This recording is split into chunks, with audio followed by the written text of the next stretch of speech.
Welcome back to our channel ruchichudatharama. Hi friends, ఎలా ఉన్నారు? అందరూ బాగుండాలంటూ ఆ దేవుణ్ణి కోరుకుంటూ ఈరోజు మన అందరికీ తెలిసిన గోరుచిక్కుడుకాయతో ఎంతో రుచికరమైన వంటను చేసుకుందాం. మూకుల్లో 2 టేబుల్ స్పూన్ ఆయిల్ పోసి 1 టేబుల్ స్పూన్ జీరా, 1/2 టేబుల్ స్పూన్ ఆవాలు, తరిగిన మిర్చిని వేసుకొని ఒకసారి దీన్ని మిక్స్ చేసుకుందాం. ఈ పచ్చిమిర్చి లైట్ బ్రౌన్ కలర్గా మారడానికి దీని మీద మనం ఒక లిడ్ పెట్టేద్దాం. ఆ తర్వాత దీంట్లో మనం తరిగి పెట్టుకున్న ఉల్లిపాయ ముక్కల్ని ఇందులో వేసేద్దాం. వేసిన తర్వాత ఈ పచ్చిమిర్చి, ఈ ఆనియన్స్ కొంతసేపు అంటే లైట్ బ్రౌన్ కలర్లో వచ్చే వరకు మనం పెట్టేసుకుందామండి. తర్వాత దీంట్లో 1 tablespoon ginger garlic paste వేసి దీన్ని కలిపేసుకుందాం.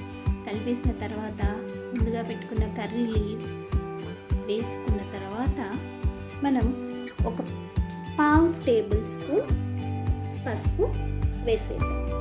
వేసిన తర్వాత మనం ముందుగా తరిగి పెట్టుకున్న చుక్కుడుగాని తీసేసుకొని ఈ ముగ్గులో వేసుకుందాం.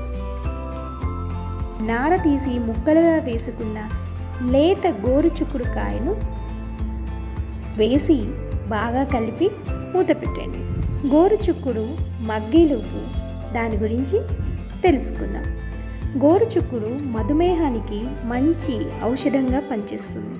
ఇందులో ఫైబర్ కంటెంట్ ఎక్కువ కావున బాడీ కెన్సలర్గా కూడా పనిచేస్తుంది. ఎముకలు బాగా బలంగా తయారవుతాయి. ముఖ్యంగా మహిళల్లో ఐరన్, కాల్షియం ఎక్కువ అవసరం కాబట్టి ఇవన్నీ ఇందులో లభిస్తాయి. ఇన్ని మంచి పోషకాల విలువలున్న ఈ గోరుచిక్కుడుని రెగ్యులర్గా వండుకోండి. ఇప్పుడు మూకుల్లో మగ్గినట్టుంది. కారం, ఉప్పు సరిపడేంత వేసుకుందాం.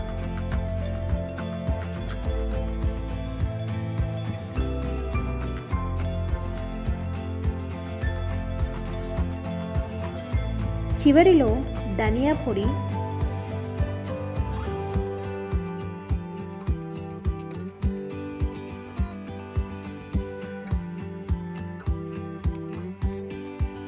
మసాలా వేసి మరికొంతసేపు మగ్గనిద్దాం.